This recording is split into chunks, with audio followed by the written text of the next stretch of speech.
So I ended up choosing the Canon R6 over the Sony A7 IV.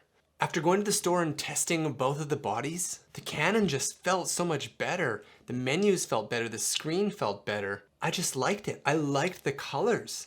They looked so good. And it's funny, when I looked at the comments on that video, everybody's saying Sony, Sony for all the features and all the glass, which depending on your needs, I totally get. But it's funny because one person said, well, the Canon looks better, but get the Sony. And that's, to me, the only reason I'm getting a new camera is so that it looks better. Now, I ended up buying the Canon R6 and switching from Sony over to Canon, and it's a hard thing to do, but I kind of have one foot out the door. I bought new, which I don't usually do, and I did it so that I have a 2-week return period. So I'm gonna test this little camera. So check this out. Now we're over on my Sony.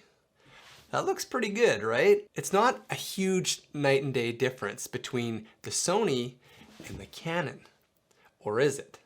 Let's put them side by side and see if it really makes a difference. I'll look in the middle. Now, I don't have the lighting set up in this room for the Canon just yet, and I'm not that familiar with the settings on the Canon just yet. Now, the thing is, while these two shots might not look a ton different, it's not the only reason that I got the R6. It's for B-roll, it's for thumbnails, it's for photography. So I'm really impressed with the Sony and how good it looks, but ultimately I think I just have more room, more creative ability with the R6.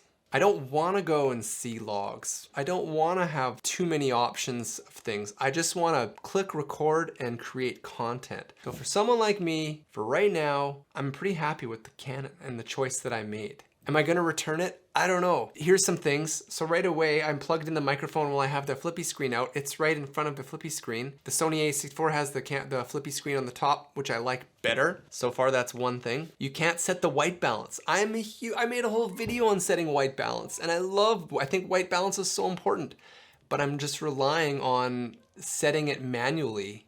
And you have to take a picture and flip over. It's stupid on the Canon. I really don't like that. So it's losing points there.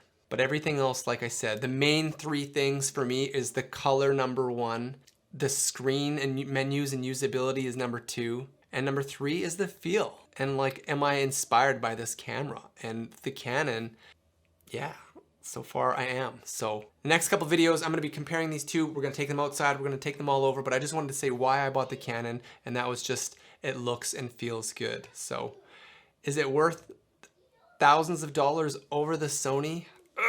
Let's do some more tests.